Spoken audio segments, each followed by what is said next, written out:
दोस्तों नमस्कार।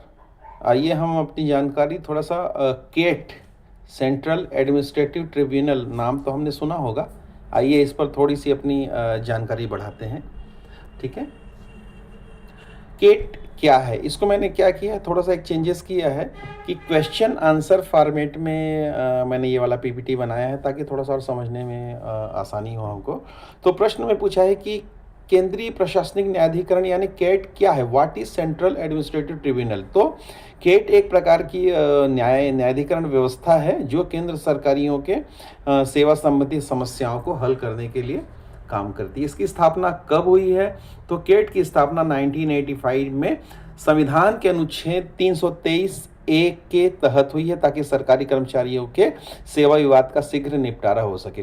देखिए एक बात आप ध्यान रखिए कि आप चाहे ओएस का एग्जाम तैयारी कर रहे हैं या वेलफेयर इंस्पेक्टर का या एपीओ के एग्जाम का तैयारी कर रहे हो, तो आपके लिए ये डेटा आपके पास में होना बहुत जरूरी है। इससे आप नोट्स बना सकते हैं एक आप। ठीक है, केट का क्षेत्राधिकार क्या होता है, तो केट केंद्र सरकार और उसके अधीनस्थ संगठन के कर्मचारियों के भर्ती और सेवा शर्तों से जुड़ी विवादों का निपटारा करता है।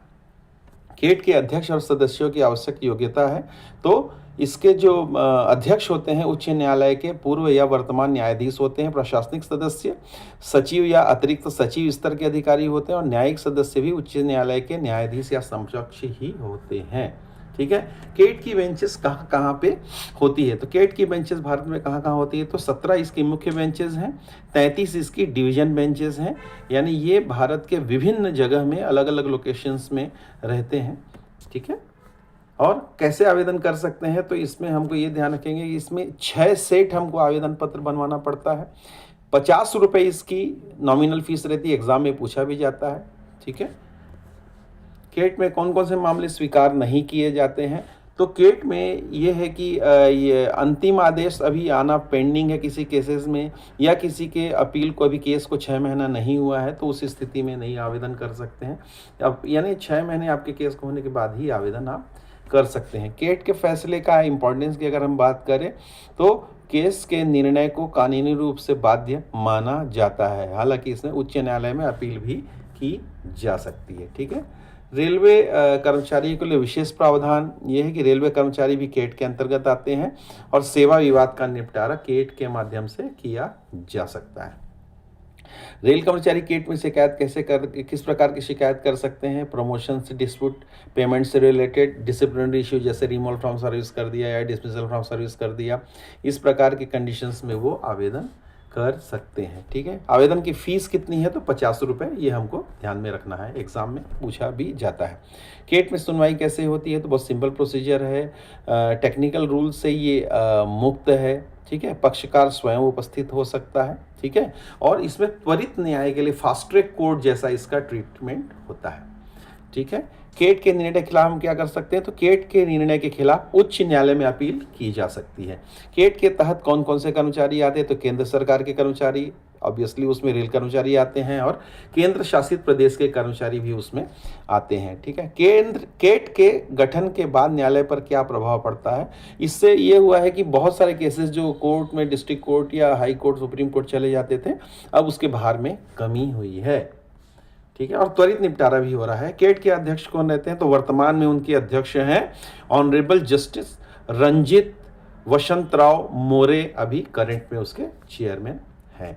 केट के सदस्य की संख्या कितनी, तो 69 इसमें मेंबर्स हैं, 34 न्यायिक सदस्य हैं, 35 प्रशासनिक सदस्य हैं। ठीक है, आवेदन के लिए दस्तावेज है तो सर्विस सर्टिफिकेट और जो भी रिलेवेंट डॉक्यूमेंट्स है वो हमको, हमारा आईडी प्रूफ, ये सब की रिक्वायरमेंट होती है। ठीक है, नॉर्मली डिस्प्यूट प्रमोशन से रिलेटेड, पेमेंट से रिलेटेड, डिसिप्लिनरी एक्शन, टर्मिनेशन, ये सब से संबंधित केसेस हम लेके जा सकते हैं। सामान्य तौर पे समय सीमा की अंतिम तिथि तो ये है, अंतिम आदेश के 1 वर्ष के भीतर हमको आवेदन करना होता है। ठीक है, फीस एग्जम्पशन की बात करें तो यदि आर्थिक असमर्थता हो, है ना, तो फी एग्जम्प्ट किया जा सकता है। ठीक है, और केट के द्वारा फैसले का अनुपालन कैसे होता है, तो आदेश जारी होने पर और विभाग को आदेश लागू करना होता है, और यदि विभाग लागू नहीं कर सकता तो उच्च न्यायालय में अपील कर सकता है वह विभाग।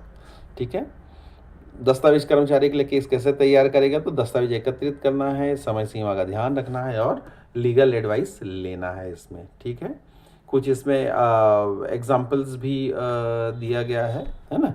जैसे एग्जाम्पल्स दिया गया है, नहीं अनुशासनात्मक कार्यवाही हुआ है, किसी को रिमूवल फ्रॉम सर्विस हुआ है, तो केट में जाने के बाद में फिर से उसका एक बार रिव्यू होता है बोल सकते हैं, और उसको वापस नौकरी मिल गया।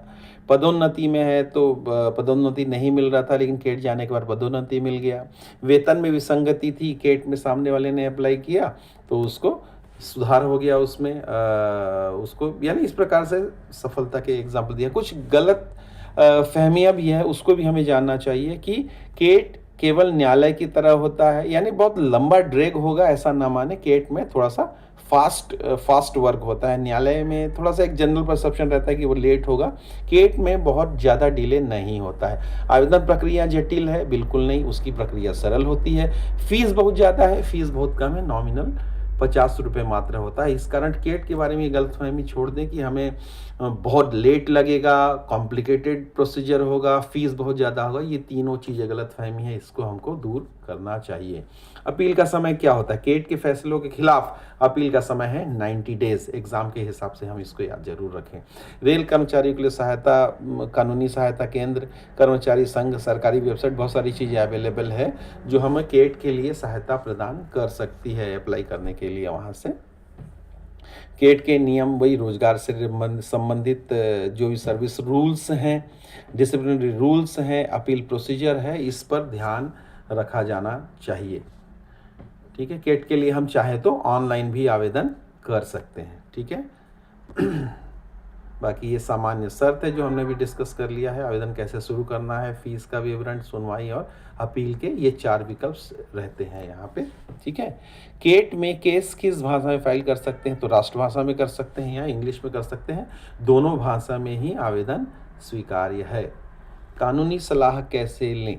ठीक है, सरकारी वकील से ले सकते हैं, यूनियन के सदस्य से ले सकते हैं, प्राइवेट लॉयर से भी हम सलाह ले सकते हैं। ठीक है, सामान्य सुनवाई के लिए समय की बात करें तो 30 से 60 मिनट का समय होता है। ठीक है पुनर्विचार पर आवेदन, केट में पुनर्विचार आवेदन कैसे कर सकते हैं? तो निर्णय के विरुद्ध पुनर्विचार के लिए आवेदन किया जा सकता है, यह केवल विशेष परिस्थिति में ही उपलब्ध हो पाएगा। ठीक है, और विवाद के समाधान के कुछ विकल्प भी केट के अलावा है, जैसे मध्यस्थता के माध्यम से या समझौता के माध्यम से, पारस्परिक सहमति से भी सॉल्व किया जा सकता है।